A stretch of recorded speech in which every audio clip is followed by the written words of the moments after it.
I had to figure out the technology. But first of all, I want to thank you all for being here because I think the field hearings are one of my favorite things because we get to hear from folks across the country. Georgia and Oklahoma and West Virginia, and so I appreciate it that we get out of D.C. for a variety of reasons, but one of them in particular is being able to talk to folks that what we do in D.C. actually affects. And Mr. Heminger, I just wanted to talk a little bit about. I'm from Minnesota. Heavy ag district. I have about 100 miles of Canadian border on the northern part of my district. And, I know that Mr. Smith had mentioned USMCA, very concerned about the, the dairy enforcement. Now we've got the issue with the GMO corn from from Mexico. So very concerned that we actually do the enforcement that we're supposed to on that. And then Mr. Stubbe had mentioned about the competition. I was wondering if you could talk maybe a little bit about the workforce issues. You mentioned it, I think, briefly in your opening statements. You mentioned the H-2A. I think you mentioned E-Verify. In responding to one of the questions. Workforce is a huge issue, and particularly for the ag industry. And so I'm wondering if you could if you have any ideas, what can we do?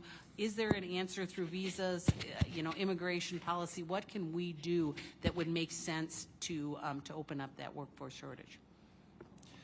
Thank you. An excellent question.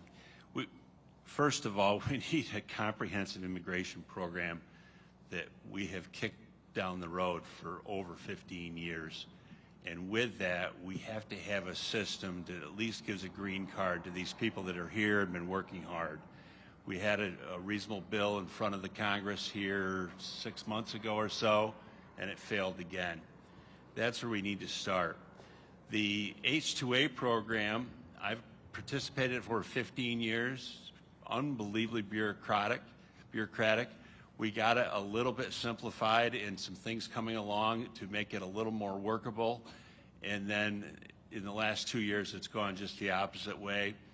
Their formula to figure out the wages is absolutely bizarre. We are priced now so that when I pay overtime on the $16.95 an hour in my greenhouses and cabbage operation, I am double my competitors in Canada's salary. Double.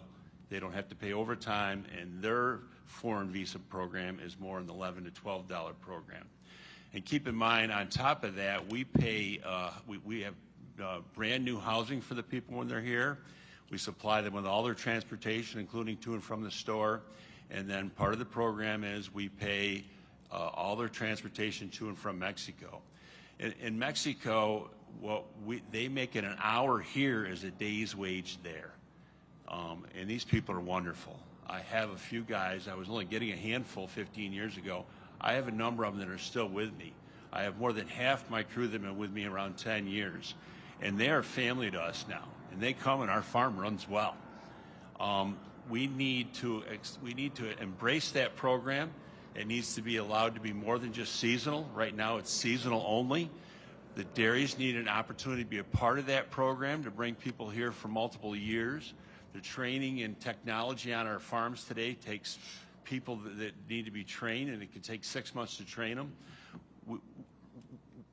We are literally crippling our industry and making our industry have to seek these undocumented workers.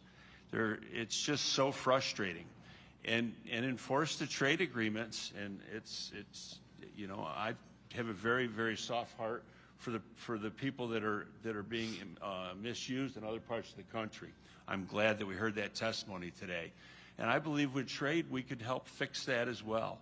We need to support the American farmer, or we're only going to be growing corn and soybeans and wheat here. And nothing against my friend from Kansas. But if we want crops that take labor, we have to fix this.